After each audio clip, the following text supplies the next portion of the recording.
What's good, everybody? It's your boy Andy. If you're new to the channel, I like to talk about a few things: cycling, gear, tech, and fitness.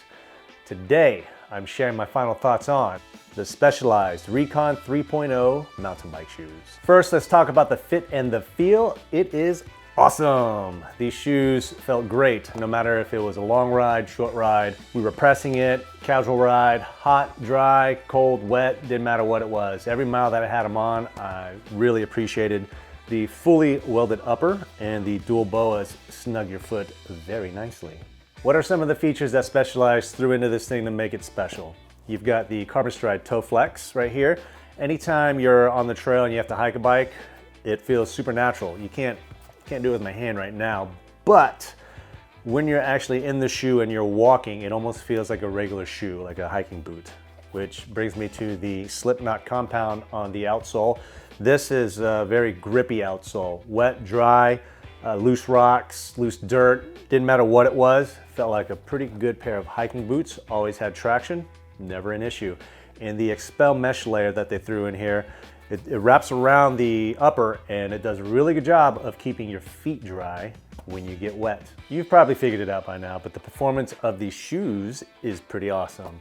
XC miles, gravel miles, enduro miles, I've done them all in them. And every time that I've laced them down with the boas, snugged them to my foot, I never had to think about them. They were comfortable, they were there to perform, they did what they needed to do when I needed them, and that's really all you can ask for when it comes to gear. They fit great, they perform great, so they're great, right? Houston, we have a little problem. Durability. Now, I am very new to keeping shoes for a longer period of time. I am a shoe geek. I tend to buy shoes and sell shoes before they're completely worn out.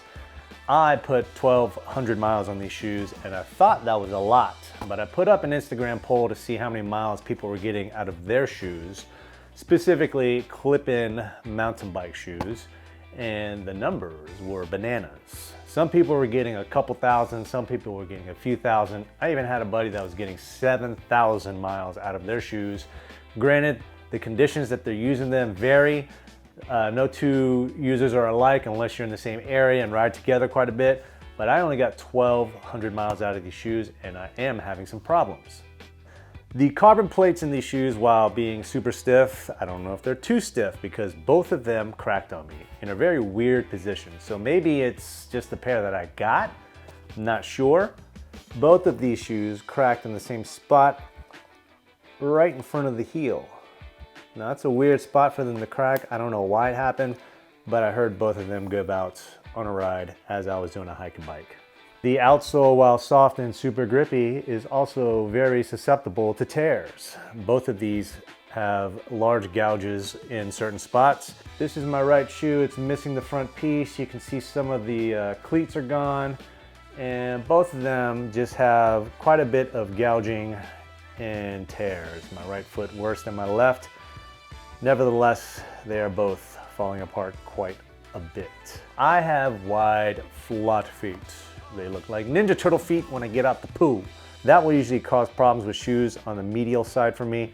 This pair, however, worse than others. Pretty big tear there, and I feel like if I keep riding in these shoes, eventually my fat flat arch is just gonna ooze out like an octopus. Considering the amount of wear that I'm getting out of these shoes in just 1,200 miles, and the retail price of 230 bucks, that causes a problem with the value proposition. It is low. Let's wrap this up. Although every mile that I've used the Recon 3.0 for have been amazing, I love how they perform, how they fit, how they feel, everything about the shoe.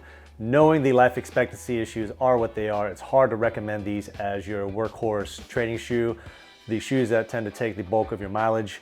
I would strongly suggest, if you're gonna go down this route, you're gonna keep them for race days, for special rides and stuff like that, something where you wanna feel a little bit more special, because that's why you buy certain things, right? People don't buy Ferraris for value. You don't buy an S-Works for value. You buy them because they're fucking awesome. And that is why I'm thinking about buying another pair, because that cast Battleship Gray with the red boa laces and the gum sole looks pretty dope. So are they Ascend or a bypass? I'm gonna have to say they are Ascend with an asterisk. You gotta know what you're getting into. They're not gonna last quite as long as other shoes, but while they do last, they're gonna be awesome.